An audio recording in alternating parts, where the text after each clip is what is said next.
The title of this article is The Creation of Trom by Dennis H. Stevens. Anyone who has ever given serious consideration to mankind's social problems finally comes to the conclusion that their resolution ultimately depends upon the resolution of the problems of the human mind. But the resolution of the problem doesn't just consist of developing the necessary technology to resolve the human psyche. That is only a part of the solution. The major part of the solution is the application of such a technology. It's quite useless developing a technology which resolves the human psyche, resolves the problems of the human psyche, if this technology can only be applied by a highly skilled and highly trained technologist. Simply because it would mean that this technology would only be available to those people who had sufficient money to afford the services of these highly trained personnel. This simply does not resolve the problem, because it would leave virtually the vast majority of humanity in exactly the same state as they are in today, and so there would be no resolution of mankind's problems.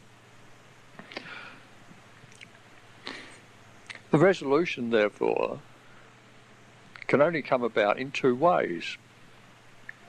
First of all, the technology to do the job,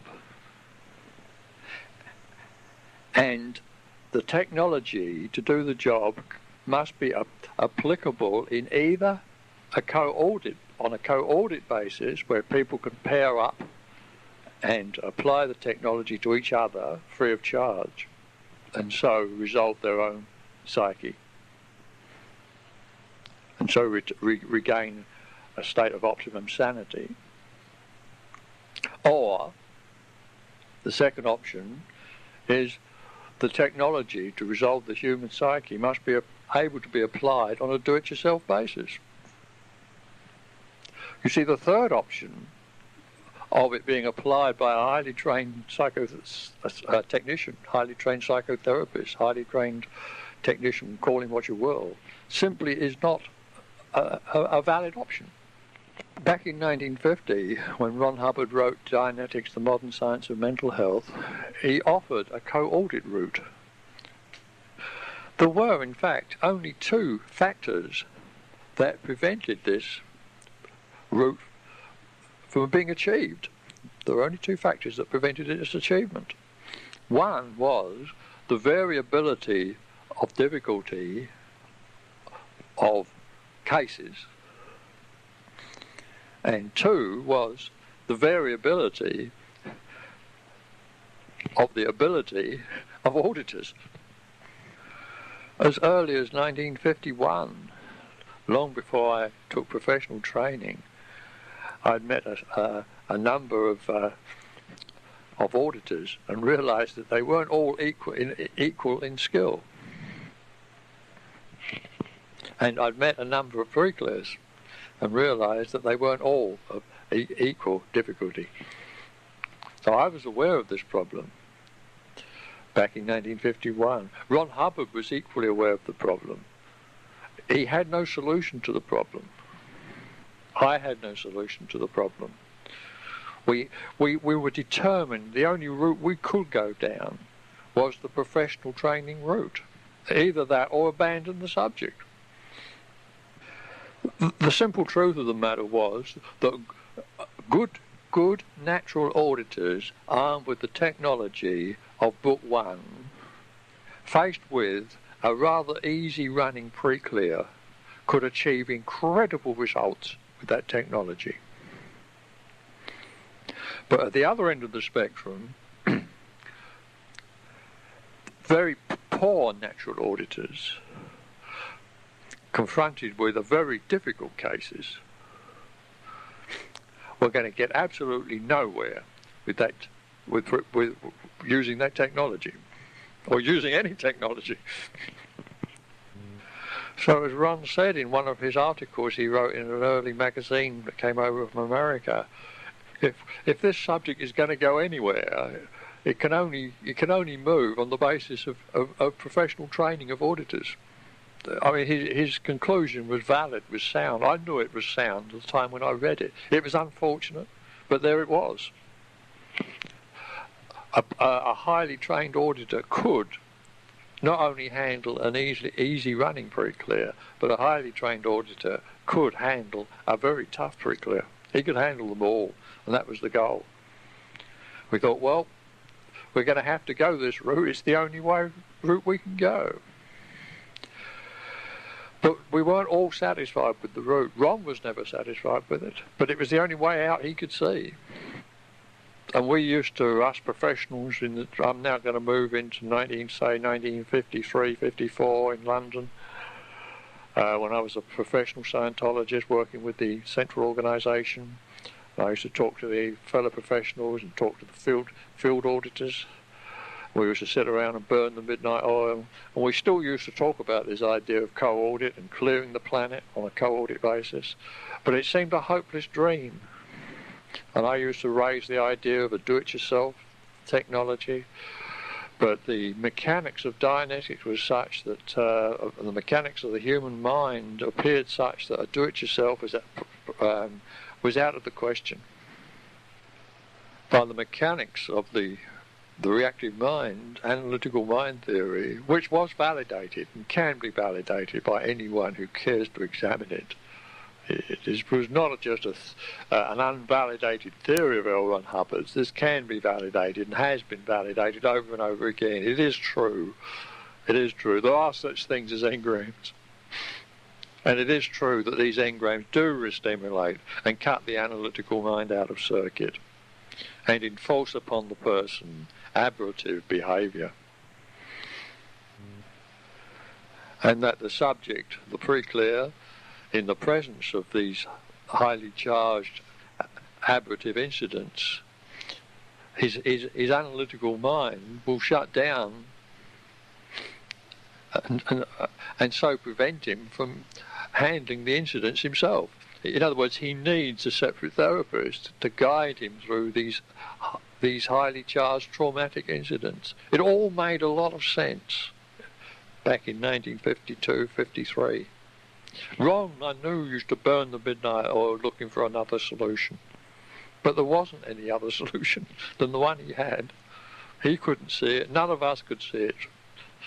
Yet, the simple truth always remained, and that never changed right from the outset, that if we were ever going to get a cleared planet, it could only be achieved by co-audit or on a do-it-yourself basis. There was no other way it was ever going to be done. We knew it. We all knew it as professionals. We knew it. Anyone who thinks about it quite clearly knows it. There's no other way it can be done. It cannot be done on a paid basis. As a practicing professional Scientologist, I used to resurrect this problem about every 6 months during my career and dig it out, and dust it off, and see if I've got any new data that had cropped up, anything else that I could throw into the equation there. But it wasn't until a summer's evening, a very quiet and peaceful summer's evening, coming across on a Sydney Harbour ferry from Sydney across to the suburb where I lived, that I again resurrected the problem. And my mind was particularly clear that evening in the beautiful surroundings, beautiful peaceful harbour with the lights, the winking lights of the fishing boats and the winking lights of the town and the swish of the water and the warm, balmy air of a Sydney summer evening. All those things must have got together because I suddenly began to get down to it and said, well, now, what are the factors involved here? What exactly is involved here? I started to think about the problem, but this time with an intensity which I'd never thought about before. This, of course, meant questioning Ron's analysis of the problem. Ron's conclusion was that there had to be a separate therapist. That was his conclusion on the basis of the evidence, and everything seemed to point that he was right. So I had to question this. Was this so, or did it just appear to be so? Was there some apparency here? So when I got home that evening, I went to my study and took out a sheet of paper. I started to write down exactly what an auditor does, what his function is in a session.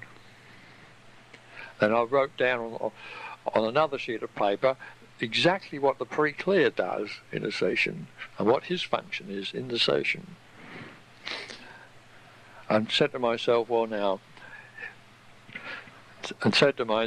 if it's going to be a do-it-yourself therapy, then the pre-clear, or the subject, is going to have to do both.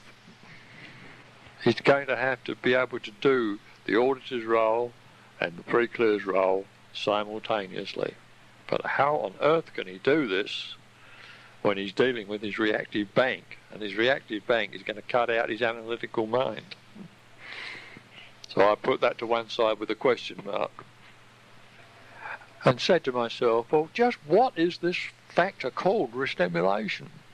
Well, it's an incident from the past moving out of the past into the present and affecting the person's analytical mind in the present, to the extent of cutting out the analytical mind completely. So it's some past traumatic incident moving into the present, and to a greater or lesser extent influencing the analytical reasoning faculty of the human mind. That is what we call restimulation. So I said to myself, right, what can we do about this? Then I recalled one of Ron's great discoveries. I regard it as one of Ron's great discoveries. It tends these days to get somewhat lost amongst the many great discoveries he made, but I've always regarded it as one of Ron's better discoveries. And this is the datum that if you can get the pre-clear to do consciously that which his mind does automatically, he will regain control of this function of his psyche. So I said to myself, could it be that we can crack this problem if we get the person on a do-it-yourself basis learns how to take things out of his past and bring them into the present, and take them back out into the past again, bring them into the present. So he learns how to do, in other words, he starts to learn how to do consciously what his reactive mind does automatically. He starts to take over the automaticity. Suddenly, I knew I'd cracked it. That was the missing datum. That was the missing datum. That was what Ron had never thought of. That the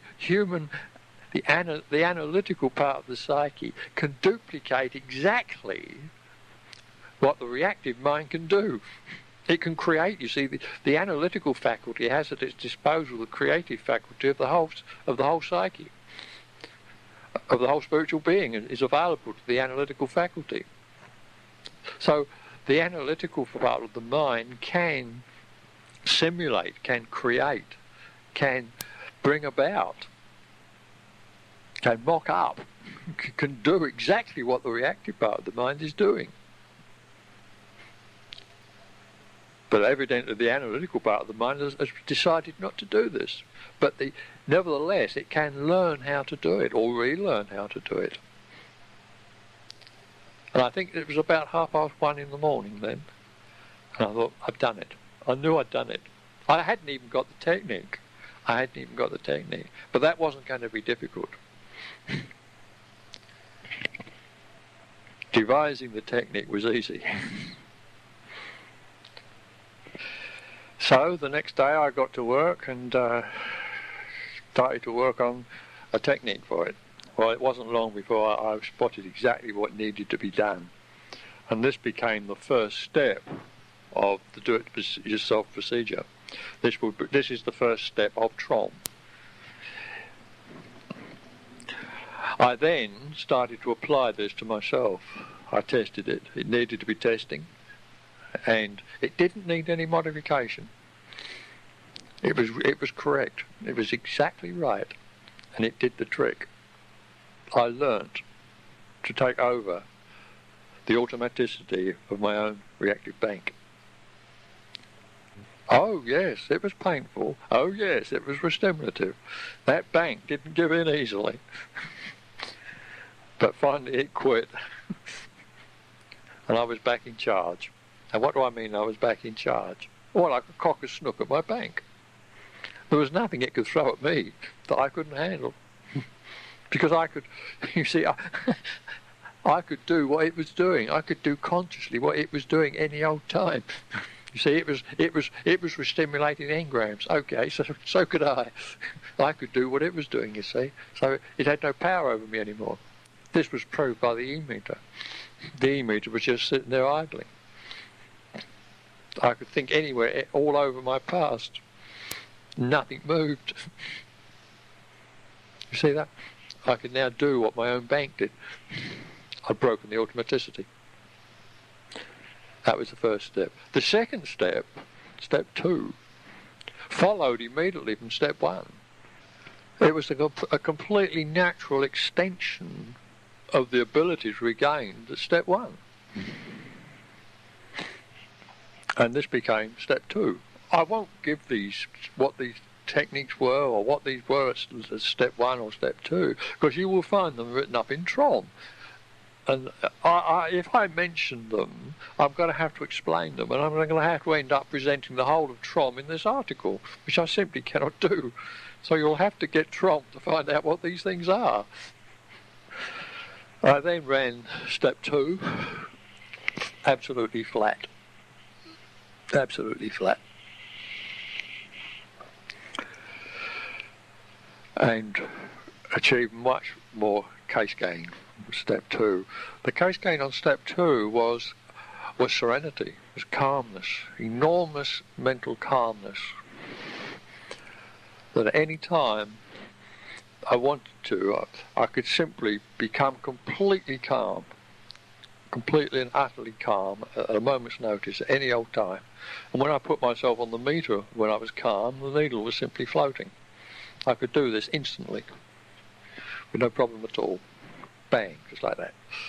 That was the end. That was the end point of step 2. By this point, the e-meter, I had to abandon the use of the e-meter because it was no longer recording. It was no longer doing anything for me. I discovered at this point that my knowledge, my own sense of what was happening in my mind was equal to what the e-meter could tell me. In other words, my perception of my mind was equal to the e-meter's perception of my mind. So the e-meter could tell me nothing that I didn't know myself.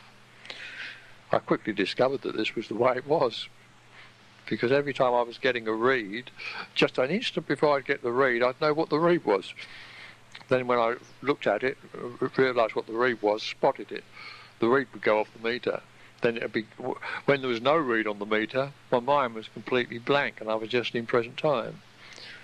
And just an instant before the needle moved, I'd know why the meter was going to move.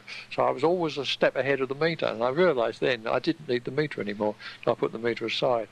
And I've never used a meter since. There's no point in it.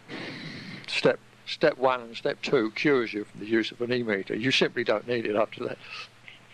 Simply because you're more sensitive. Your mind, your analytical faculty is more sensitive than even the most highly sensitive e-meter is. Which is what you would expect. That life is more perceptive than any mechanical device. I really thought at this point that that I've got as far as it's possible to go. So I said to myself, well, where do we go from here? Well, I've quickly realised that if I was going to tell people about this technology, I had to find out if other people could use the technology. And that meant, was there a bottom level below which, or a case level below which, a person couldn't work solo? Yes, there was. I knew there was. I knew that from the technology that there was such a level. And knowing what this level was, I quickly devised an auditing command which a person could use to determine if they were above or below this level. And this becomes the new level 1. And the old level 1 now became level 2, and the old level 2 now became level 3. So when you look at the modern TROM, you'll find that the level 1 is a check level to find out if the person is sufficiently mentally stable to run solo. And if they are, they go on to level 2, then they go on to level 3. And where do they go if they're not mentally stable, sufficiently mentally stable? Well, first of all, how far down does the new level 2 go, and so forth? And what is how stable does a person have to be before they can work? Well, it's not very high. The test is the old. Remember the old CCH levels? Well, if a person needs the CCHs running, the old CCH processes run, then they should run those processes first and then go on to level 2. So, now, from my own experience and as an practicing auditor and the experience of other auditors and what Ron said on the subject, there's only a very, very tiny proportion of humanity who need the CCHs running before they can do a subjective process. It's a very, very tiny proportion. I don't know. It's something like 5%. That doesn't mean to say that 95% of cases are easy cases. Because the world's full of tough cases that don't need the CCHs running, I can assure you. It's wrong. It's a technical flub to identify difficult cases with cases that need the CCHs running. Some of the toughest cases I've ever come across ran through the CCHs like a well-oiled dream. That was not their problem. Now, the interesting thing is that once the person's completed the CCHs, they then go back and do level 1 of TROM, and they'll now find that they're above the level. They'll pass the test, in other words. The check level at level 1, they will now go through the check level and pass the test, and they can now go on to level 2, and they're on their way. So for 95% of the human race can start straight in at level 2. 5% will have to have the CCHs run by a separate therapist. That may take many hours if they're psychotic, depending upon the severity of their case condition. Or it may just take a few hours. It just depends of how badly they need the CCHs running. But nevertheless, once the CCHs have gone flat, the person can now do level 1. They will find that they are above the level, and they can now successfully go on and do level 2 and level 3, and they're on their way. In other words, they can say goodbye to a separate therapist once the CCHs have gone flat. That's the 5% I'm talking about. The other 95% don't even need to run the CCHs. They can go straight in and do level 1. Pass it, go on to level 2, they're on their way. Well, I soon found myself sitting at the top of level 3 and wondering where else to go. Floating needle. Thumbing idly through all the techniques I knew of Dianetics and Scientology. I skimmed through Creation of Human Ability. All the R2 processes I checked out. Every one of them was flat. Every one of them. Checked them all out. They're all flat. They'd all gone flat while I was doing level 2 and level 3. They'd all gone flat. And so I thought, well, where do I go from here? I started to dig out more old Scientology and old Dianetic processes, and they were all flat. I thought, my God, is there anywhere I can go? Is there anywhere I go from here? And the only things that were interesting me was this subject of purposes and postulates. That was the only thing I could get flickers on flickers in my psyche, or flickers on the e-meter. The only thing I could get a flicker on was on raw postulates, goals, purposes. I could get flickers on those. Everything else, I was simply in present time. I was just a being in present time. So I started to work. If there's any further I can go, it must be on purposes and goals. So I went over and reviewed everything I'd learnt on the subject of goals and purposes on the St Hill briefing course, which I'd done in the 1960s, early 1960s. And sadly to say, none of that helped. Not a bit of it was any use. It all ended up in a waste paper basket. It was a dead loss. I was back on my own again, learning how to handle postulates in conflict. And I found out how to do it, how to handle postulates in conflict. And then I found out that Ron Hubbard had never learned how to do it. That was the awful thing. So all during the 60s, when he'd done all that work on postulates in conflict, there was a certain fundamental truth on the subject he hadn't spotted. And it made some of those processes that he developed quite dangerous. That's why they'd all gone in the waste paper basket. Once I found out how to do it, I realised that what I'd learned at St Hill was for the birds. It was so much hogwash. So I developed my own techniques for handling postulates in conflict. Started to create goals packages, see what the true goals packages look like. Yes, I found them and learned how to take them apart. And you'll find this.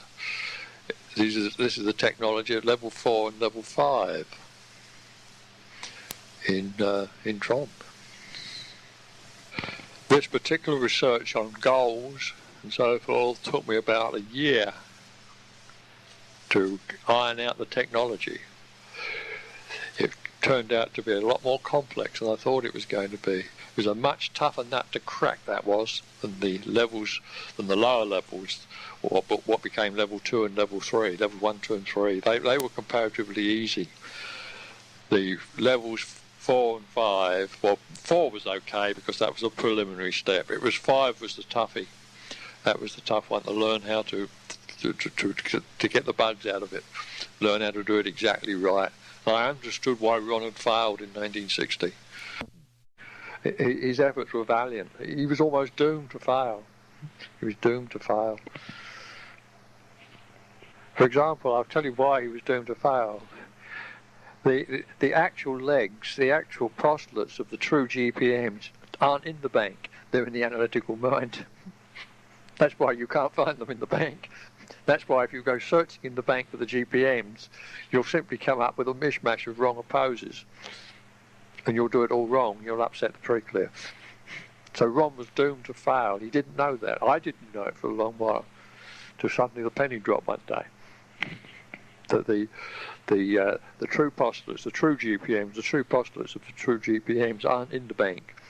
It's an analytical construct. So they're in the analytical mind.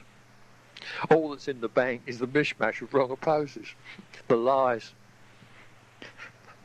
There's only the lies in the bank, you see. The bank only consists of lies. The truth is in the analytical mind. So the mistake Ron made on the subject of goals was to look in the bank for the truth. He tried to find the GPM by looking into a mass of lies. Well, when you look into a mass of lies, you only find lies. That's why he never found the true GPMs. He only found lies. And that's why they never came apart.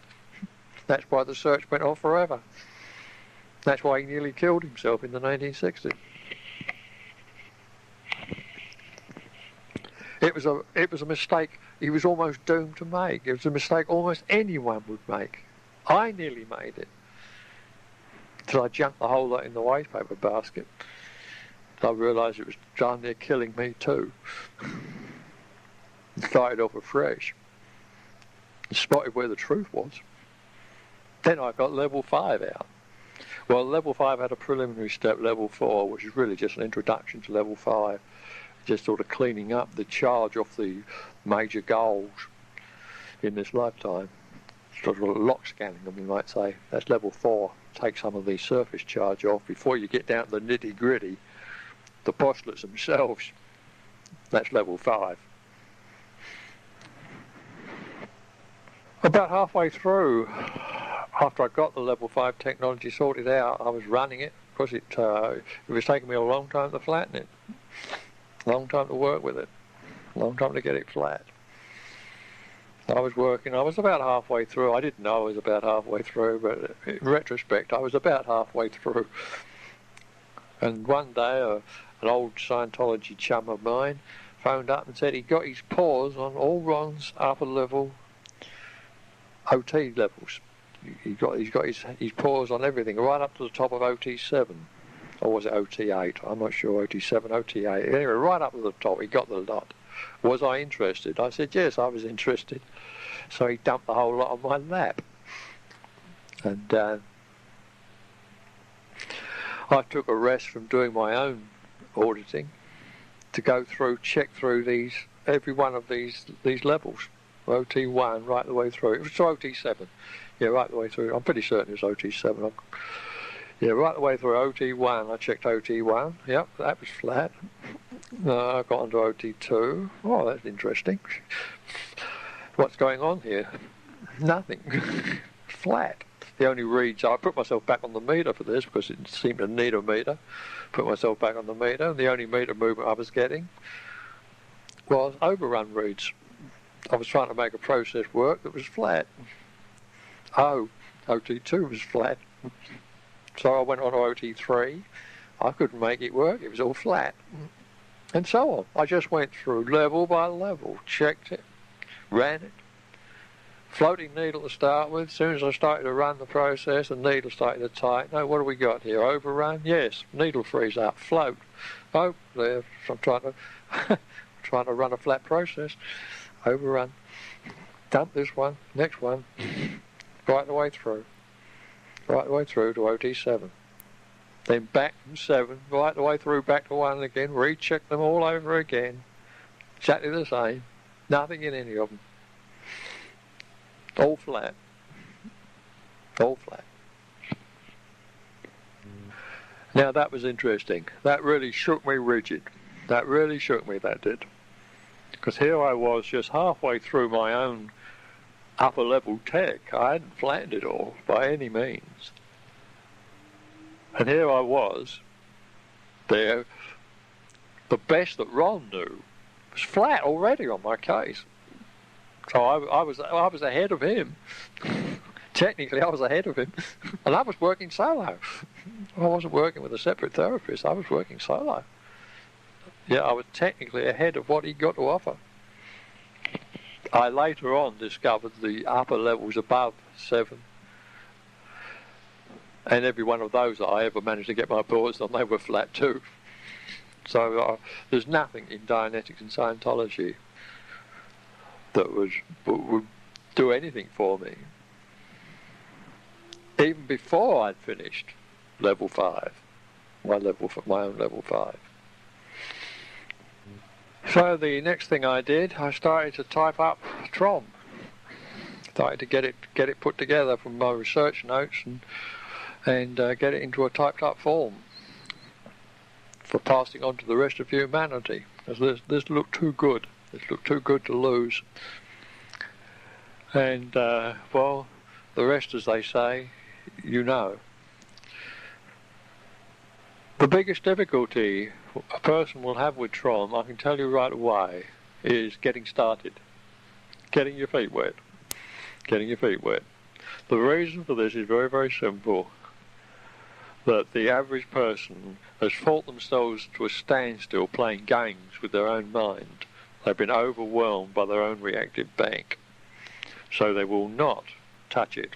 They will not touch their mind. Their experience is that every time they try and do something about their own mind, they get overwhelmed. They lose. So they've learnt to keep away from it. They'll let a separate therapist tamper with it, but they won't tamper with it themselves. They're scared witless to touch their own mind.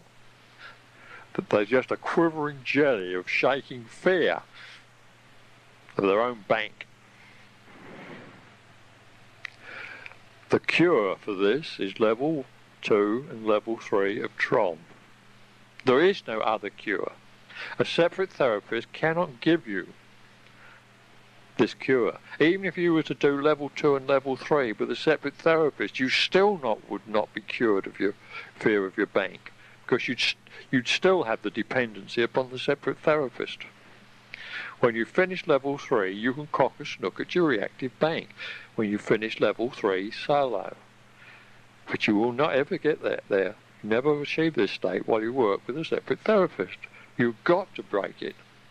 And you'll never get level 5 flat without doing it solo.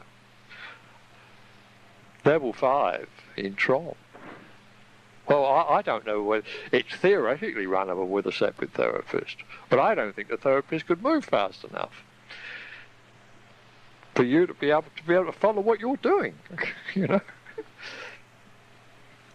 And I just don't think it would ever go flat, because while you had a dependency upon the separate therapist to tell you what to do, you never get the process flat. In other words, you've got to break this dependency at level 2, level 3. You've got to break this dependency upon a separate therapist. You've got to be able to cock a snook at your own bank. And you learn that at level 2, level 3. After that, you do level 4, level 5. What about level 6? There isn't one. There's no level 6. Level 5's the works. Doesn't go any further than that. I don't know of a level 6. But I've looked. I'm still looking. But I don't know of a level 6. I sometimes gather what I think I've got is level 6. I get it out and realise that it's only subdivisions of levels 2, 3, 4, or 5. It really belongs in there. It doesn't belong anymore. So I've got it. I know I've got it. It's self-checking, you see. I know I've solved the problem. It's there. But your biggest problem will be to get started. You'll love TROM when you read it. You'll sit around with your friends, and the urge will be to sit and talk about TROM forever. And talk about it, and talk about it, and talk about it, and talk about it, and never do it. Well, I have a message for you. I have news for you. You'll never be totally free of your bank until you get in at level 1 and start to learn how to cock a snook at your bank. You've got to learn how to handle that bank. That means level 1. No, sorry, level 1, level 2, level 3 of TROM. Solo. You've got to be able to do it. What does it mean when you achieve this state? Can you be audited by another auditor? Oh yes, I love being audited by other auditors. They can still audit me any old time they want to. I don't mind. I don't mind. They'll have to work fast though with me, because I work very, very quickly. And my experience is that I work much, much faster solo than they can conceivably follow. And me having to try and explain to them what the hell is going on is just going to slow the progress down to a crawl. I'll do much better to do it solo. That's my experience. So that's TROM. There's the creation of TROM. Now, for the first time, we can all really achieve the goals that Ron set in 1950 in Dianetics and Modern Science of Mental Health. We can clear the planet. We can do it now on a do-it-yourself basis. We've overcome all the difficulties, you see. We have the technology to do the job. We can distribute the technology to do the job. And the technology can be applied by anyone, regardless of their amount of money they have, their income, or what have you. They can sit in the quiet of their own home, in their own time, at their own pace, and knock their bank for 6 using TROM. Well, now that, I can assure you, is something worth doing. And when you've achieved it, you can give yourself a pat on the back and say, that was a job well done. Finally, I'm sorry to have ended all the games of the professional auditors. auditing pre-clears, making a living out of it. I'm sorry. I'm just sorry. You'll just have to become experts at the CCHs, because that's about the only processes you're going to run.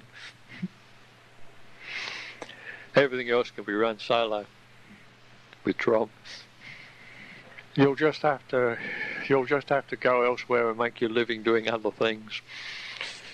You won't be able to make a living once Trom gets around. You won't be able to make a living auditing people for money, I can assure you, because they'll make faster and faster gains on Trom than they can ever make working with a separate therapist.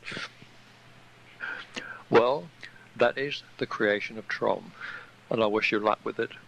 And I'm very grateful to my old friend Anthony Phillips for this opportunity to be able to present this material to you.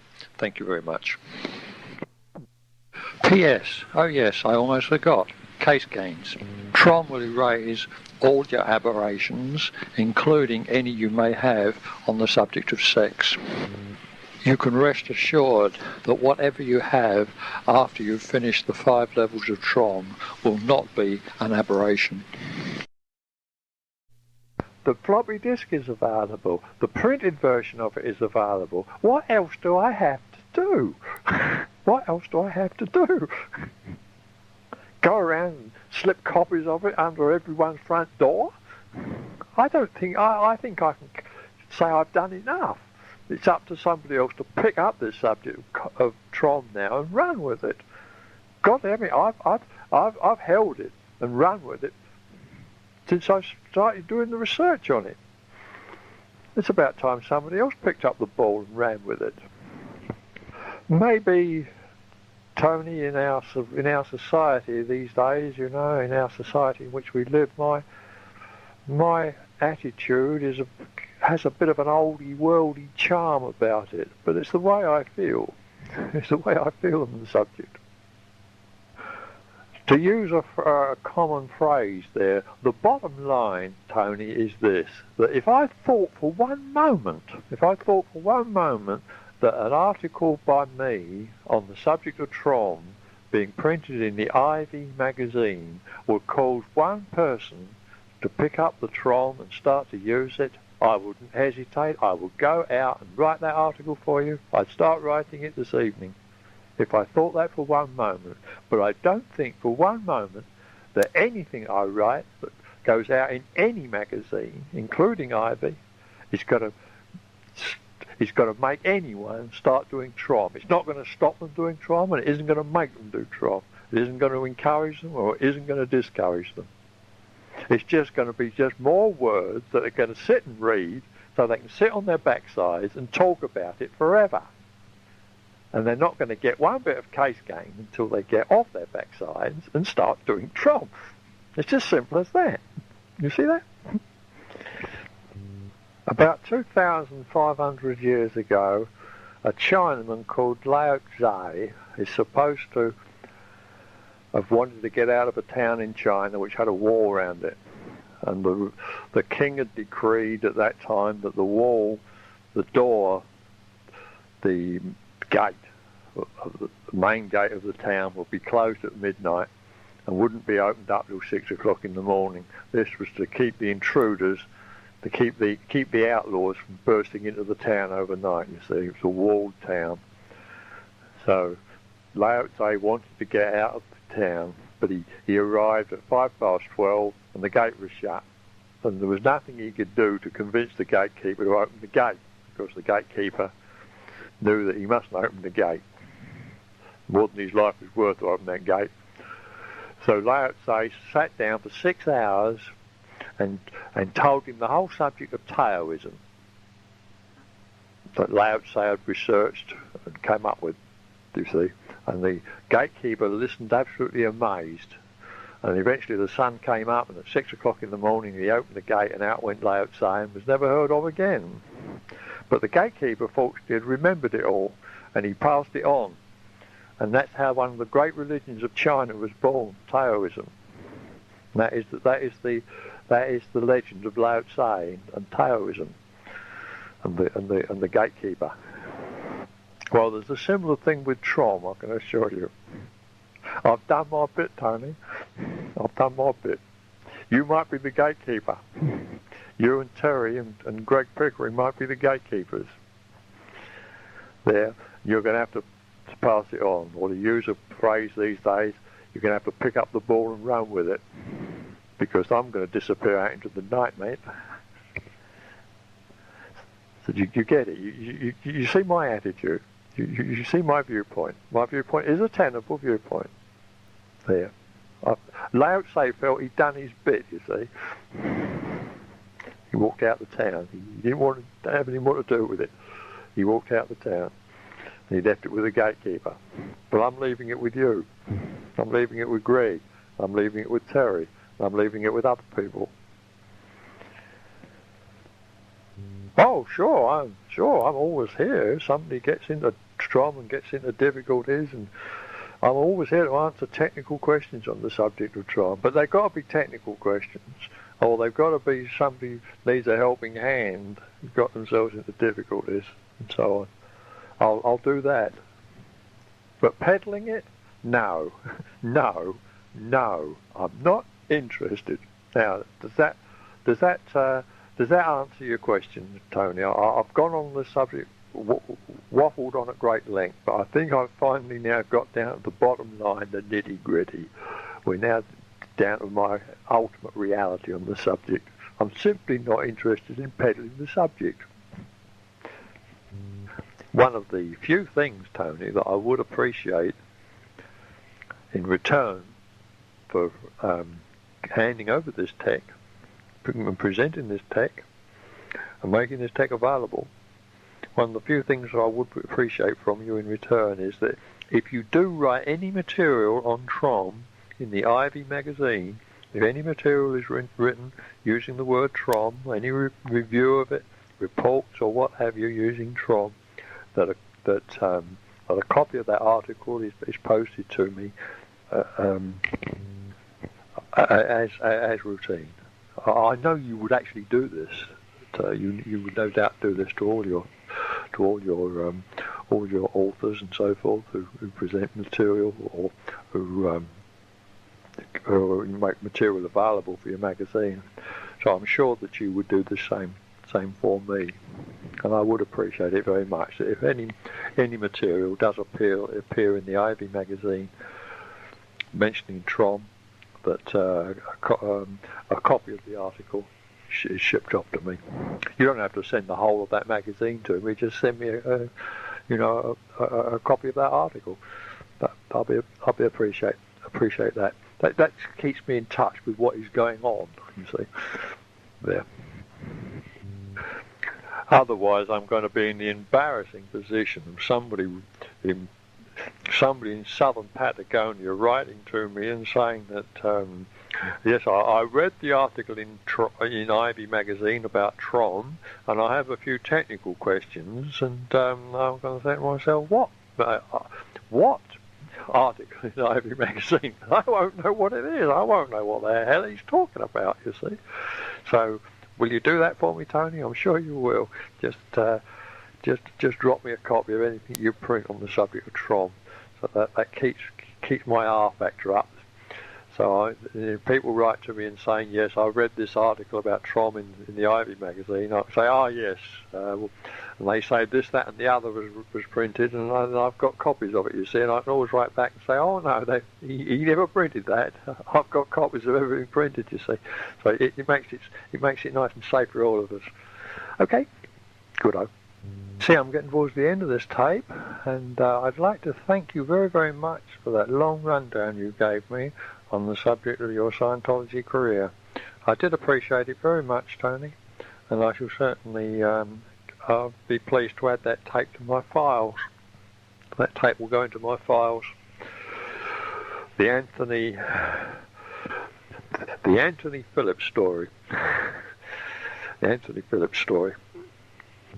Well, I can't think of anything much more to say. If I get into anything else now, I'm going to run off the end of the spool, and I'm a bit of an old hand at this, and I flatly refuse to run off the end of the spool, so I'm going to say bye-bye for now, and I hope to hear from you soon. Ta-da.